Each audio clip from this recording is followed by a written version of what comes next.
All the time I was using the half-deckers for most of my life, I suppose, using half-deckers, wooden boats most of my life. And then of course, the Department of the Marine then took a keen interest in boating activity and passenger activity to offshore islands. What kind of boats were you using initially? They were wooden boats. But the curraghs are bigger? Well, half-deckers, when I say half-deckers, they'd be about up to 36 foot, wooden boat with a little cabin in front, a wheelhouse on it, and just a solid wooden boat with no subdivisions in them at all, just the open hull kind of thing with a deck on it. So that's what you started out in the 40s? That was I started out. Well, I started out in curraghs and sailing boats, but then I gradually moved from there up to the wooden hull boat, and went on from that then up to what we have at the present time. But back in 1996 then, or 1995, again, I was very much involved in the development of all islands, of course, and putting an island company together to highlight the difficulty between non-Gaeltacht islands and Gaeltacht islands. Well, the Gaeltacht islands were getting huge funding for everything and anything, and we weren't getting a damn penny on the English-speaking islands. So, again, in consultation with the various government authorities over the years, we broke that back. The government felt that they had to do something, and ERDF funding came on stream. Again, the same as it did for the Harbour Coast. And we had, again, it's strange to say, it was Henry's son that I approached Enda about the ferry services to Clare Island, as far as Clare Island was concerned, and what I wanted to do.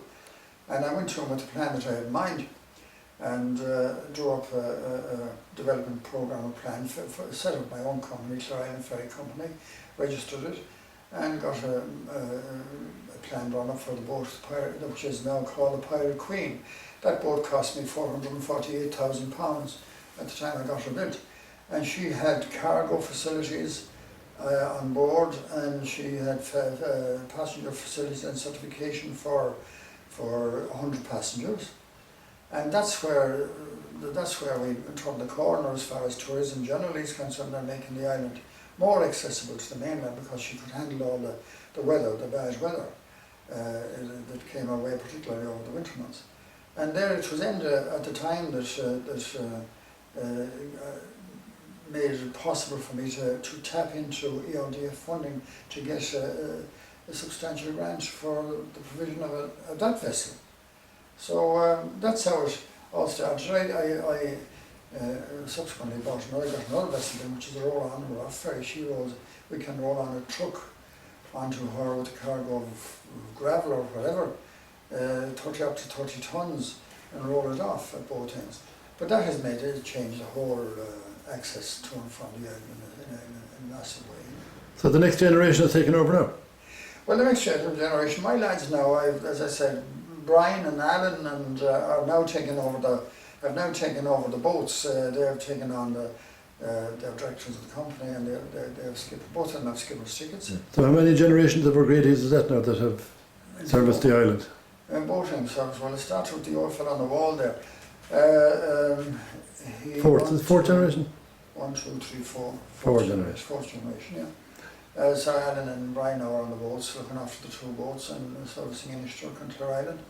And Carl is looking after the hotel. It's in the genes. Well, I suppose, I'll tell you one thing, you see, they were all, my 5, they all wanted to travel, and I was highly behind, I love travel myself, and I was highly behind them. My dear wife, Kay, God love her, was always scared of them going away, they mightn't come back, and might see something nicer to spend their time working at, and their life working at. But they went off anyway to Australia, they went to India. Tricia and Claire took off to India and Australia, New Zealand and Thailand and all those places, the States, and they came back, they settled down. So did the lads, they came back, they got it out of that system. And it was good as a year in college to them. And they're here now, and they're working hard, and they've seen the way it works in other parts of the world, and they all worked in the different places they went to for a couple of months and 6 months and you name it. But they came back with a totally different outlook on life, and they married, they settled down, and they have their own families now, and they're working in the business, and that's it.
What kind of a ship is this? This is a landing craft. What's a landing craft? Is it? Yeah. Army thing. Army.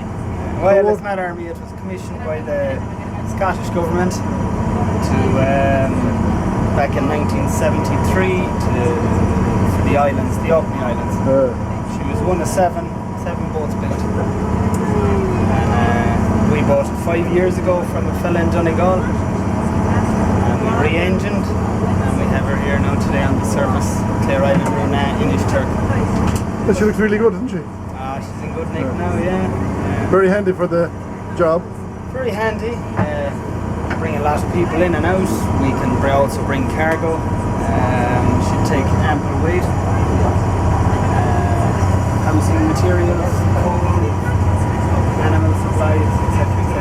Daily goods, frozen foods, refrigerated. So we have all on board. So do you run her all year round, yeah? She's all year round, yeah. They have 2 boats now?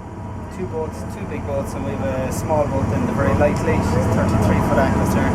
You got the Pirate Queen, yeah? The Pirate Queen, she just landed in Runa there. She's on another contract for Inish Turk. She does the day-to-day sailings for Inish Turk, Runa. And she also brings refrigerated and frozen foods, daily supplies. How far is it from the mainland to the island? Clare Island is about 3 miles. Inish Turk then is 9 miles. 9 miles. Inish Turk takes about maybe 50 minutes, 55 minutes.